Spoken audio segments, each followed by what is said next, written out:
بسم اللہ الرحمن الرحیم۔ اللہ کے نام سے شروع جو نہایت مہربان ہمیشہ رحم فرمانے والا ہے۔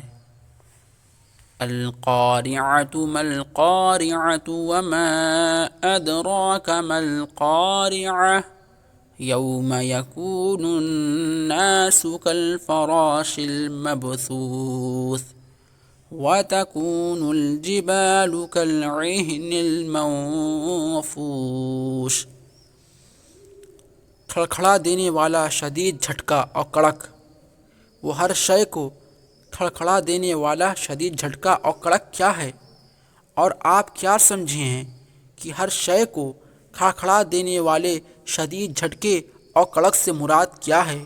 اس سے مراد وہ یوم قیامت ہے جس دن سارے لوگ بکھرے ہوئے پروانوں کی طرح ہو جائیں گے اور پہاڑ رنگ برنگ دھنکی ہوئی اون کی طرح ہو جائیں گے۔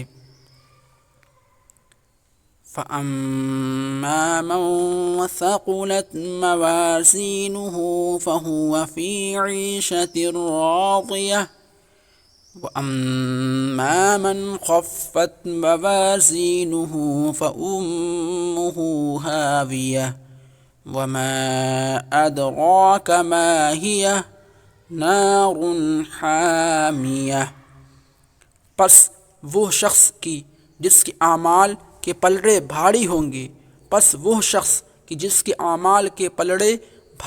گے تو وہ خوشگوار عیش و مسرت میں ہوگا، اور جس شخص کے اعمال کے پلڑے ہلکے ہوں گے تو اس کا ٹھکانہ ہاویہ یعنی جہنم کا گھڑا ہوگا۔ اور آپ کیا سمجھے ہیں کہ ہاویہ کیا ہے؟ وہ جہنم کی سخت دہکتی آگ کا انتہائی گہرا گھڑا ہے۔